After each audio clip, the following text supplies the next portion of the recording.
YouTube potentially facing a very expensive lawsuit over pop music. A music licensing group that owned 20,000 songs by some very famous artists says its music was illegally posted online. That group, called Global Music Rights, is threatening to sue YouTube for $150,000 per song, totaling more than $3 billion. Joining me now in the studio is former prosecutor Doug Burns, and from Los Angeles, defense attorney Brian Claypool. Nice to see you both. Thank you. All right. So, Hi, Doug. Merry Christmas. Merry Christmas to you. Now, Doug, you say that this is a very complicated case. Can you break it down for us? Sure, it is complicated because these 40 artists and these 20,000 songs, their material was previously handled by two other entities, ASCAP and BMI.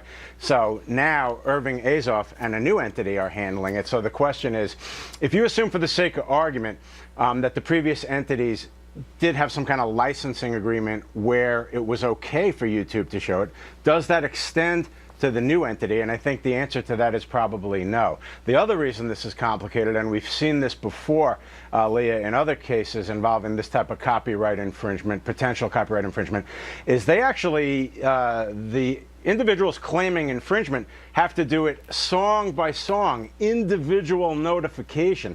And as a practical matter, that's really, really hard. In other words, you can't just say these 20,000 songs are an infringement. You got to list each one separately, and it's very, very hard. All right, so Brian, you said that you're on the side of YouTube. Explain that. Well, yeah, unfortunately on Christmas morning, YouTube got a lump of coal in its stocking with this threatened $3 billion lawsuit. But here's the good news. I think the law is on the side of YouTube.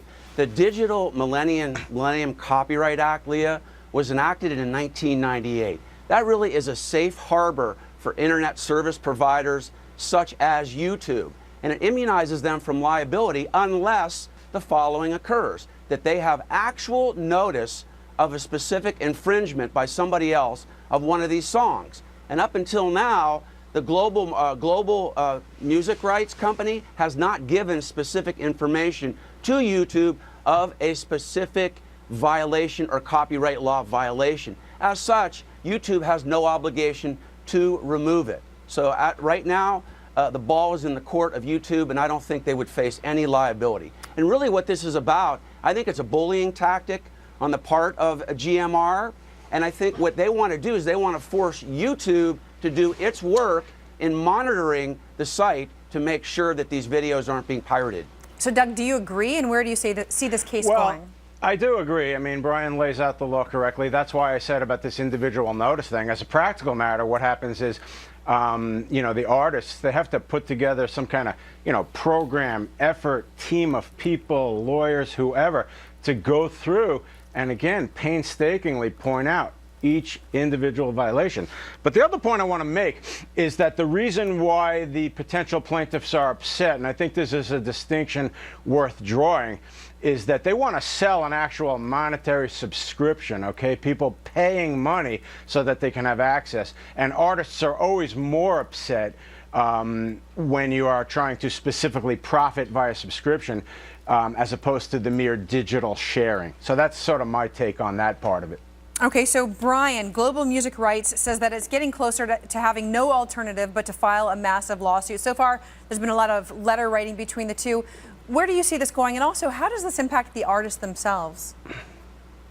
Well, two things, Leah. Remember, last year, Viacom filed a several billion-dollar lawsuit against YouTube as well for similar allegations. That case hasn't yet been decided.